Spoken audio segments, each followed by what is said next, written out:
Hi, this is Amy Ross for Technology for School Leaders Summer 2 Term 2017, and my presentation is on interactive video conferencing. What is interactive video conferencing?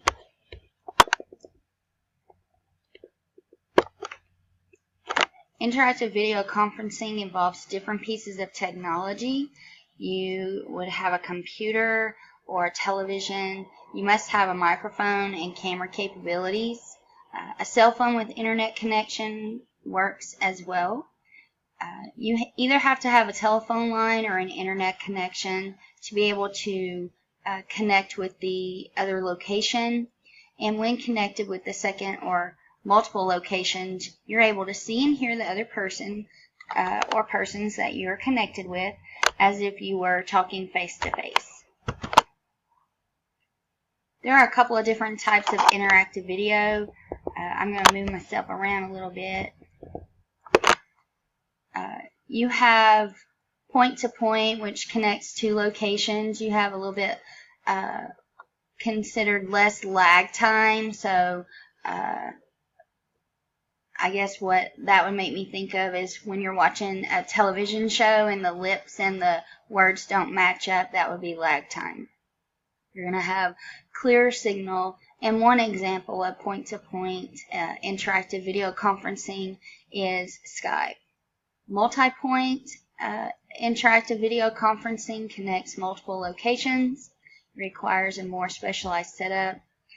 You need to utilize a multi-point control unit, and then signal integrity could be an issue since you're connecting to several different locations.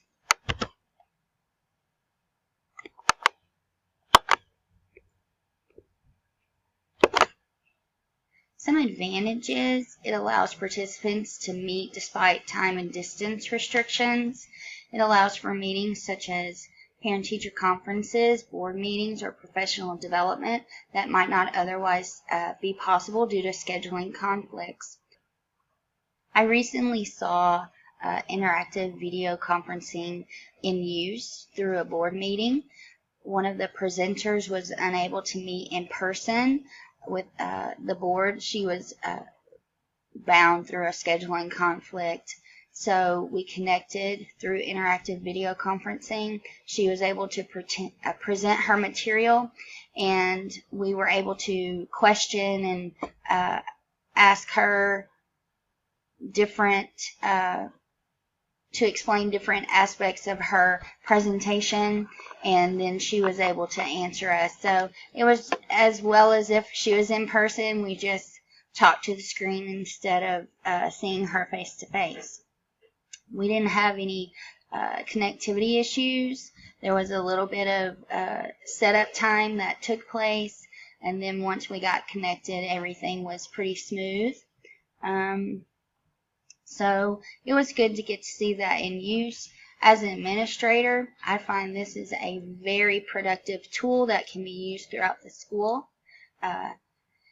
When teachers use it in the classroom, then we can take our students to places they may not could have been able to attend due to location restrictions. My school is in the Delta, and it's a long way for us to go on some field trips that we take. And I know that as a teacher, professional development is very important. And as an administrator, I know that professional development can become very expensive when you bring in well-known speakers. So if you could cut costs by having the speaker come to your school through an interactive video conference, then it's a win-win situation. Your teachers get the material that you want them to have, and the cost is cut because they are not having to travel, and you're not having to put them up in a hotel and feed them and them come person to person. Another aspect that I see as far as an administrator, we are bound and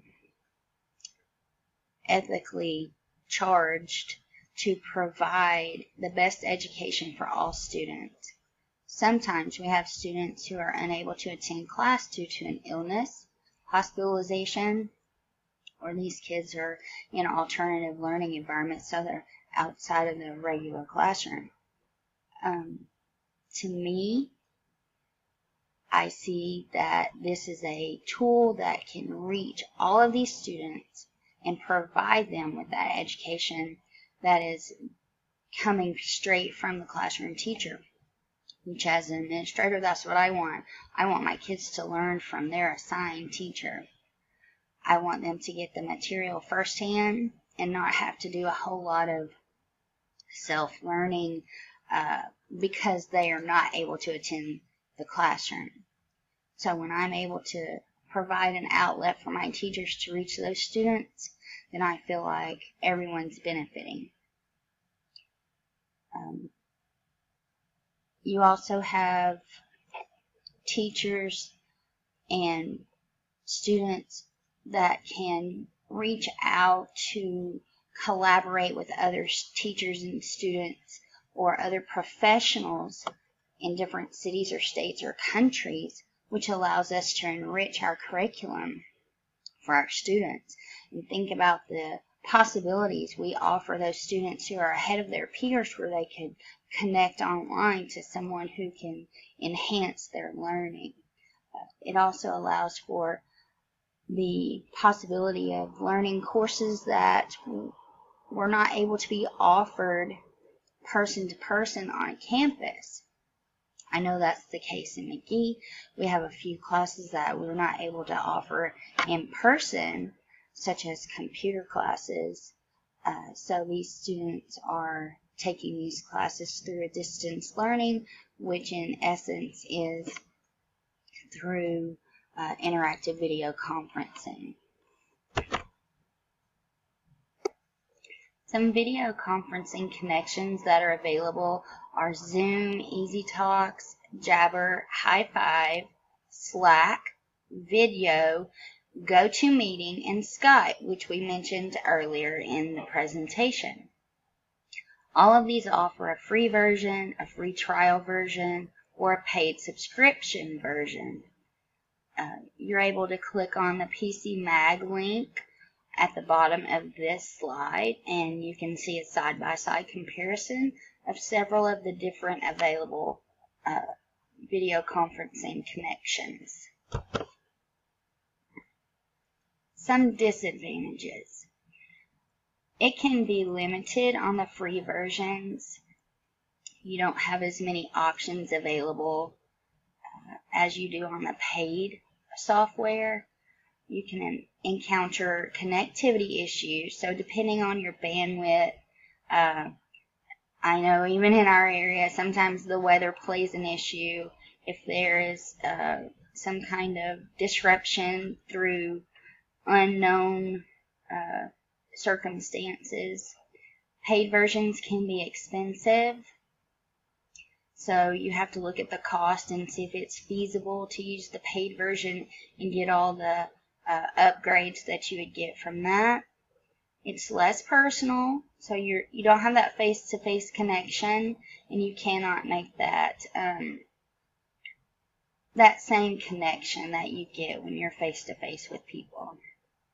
It's hard to read body language. It's hard to see facial expressions.